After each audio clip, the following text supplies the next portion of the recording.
about. We set it up 3 years ago for the welfare and care of veterans and their families of all ages.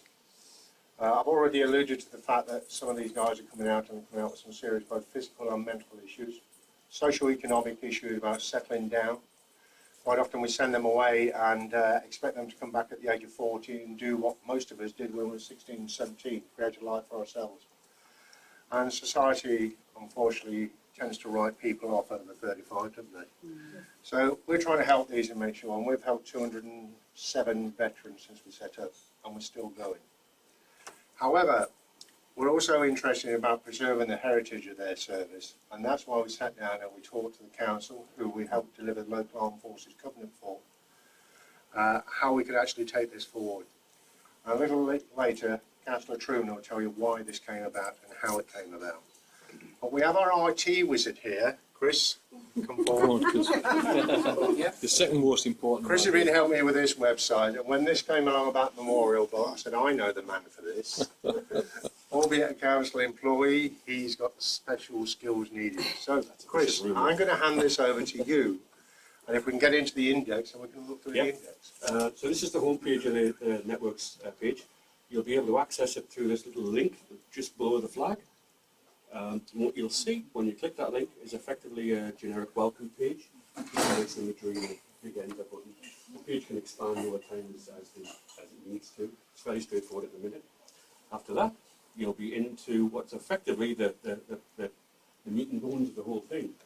It's essentially one big A to Z of everyone in alphabetical order, no matter what the service is. On the left-hand side, it's a general introduction. Also, you have the ability to download the application form, which if you don't have internet access, there's a telephone number where you can call up or get an email if you wish. What would happen is you basically pick your individual that you're interested in, and that would take you straight to their own particular dedicated page.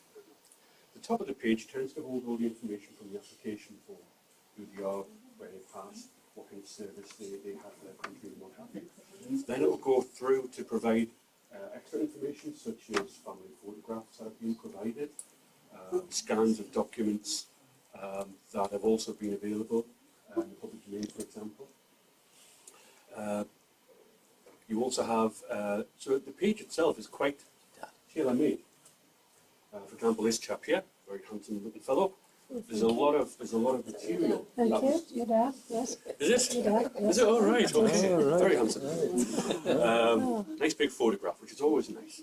Some photographs of medals earned, well earned, and all kinds of documentation, the kind of things that perhaps were buried in drawers for a year.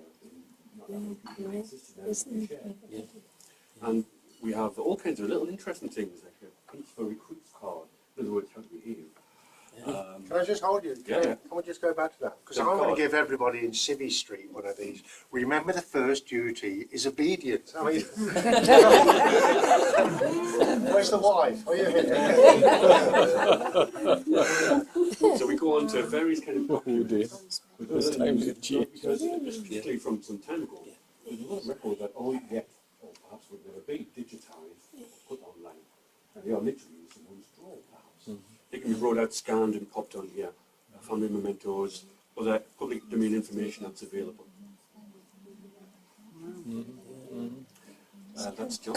And as I say, each page can have specific information other than the generic application form stuff at the top. You can be very specialised to that individual at the bottom. And in this case, we have marriage certificates and a whole host of other bits of information about that particular individual. So in truth, it's very, very quick and easy. There is a single A to Z point of contact for everybody by name order. And you go straight to that person's page. No mess, no fuss, as they say. There's nothing complicated to search through or box to tick. You write into where you want. Chris, can we go back to the A to Z? Because let's show them the external links as well. At the bottom, there's two features at the bottom of this page which are worth mentioning. On the left box, bottom left side, there's various links to regional information of complementary type. For example, you've got there's a very recently launched World War I project. There's a very extensive online memorial database.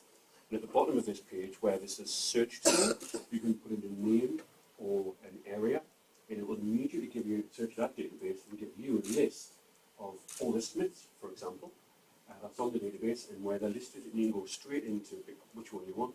So the whole process is designed to be very quick, very easy, just a few clicks to see on what information about the person you want. Okay, thank you. Like I say, download the download the application form. We've told you about the criteria. It's surviving next to kin, which all of you are representatives for those people who are here today. And we think this is going to be absolutely unique because we've encompassed so many people. The young lady, have you got the young lady back that we saw at the beginning? I'm going to tell you a little bit about the story because I've got to be involved with this actually. It's a young lady that was a sergeant in the RAF cadets, and she went to do shooting at Bishop Auckland, I believe it was. Oh, sorry, Barnard Castle, prior to going to Bisley to represent the RAF cadets. Was unfortunately killed in an accident. Somebody said, well, should you be in there? Well, hang on, let's just have a look. She was wearing the Queen's uniform. She was out doing her duty, and while she was doing that duty, unfortunately, she was killed. So, in my book, she should be in there.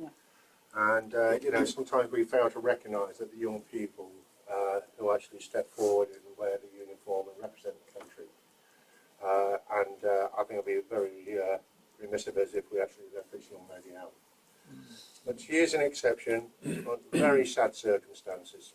And that's why we included that young lady, albeit she only at the age of 17, just prior to her 18th birthday. But I thought it was worth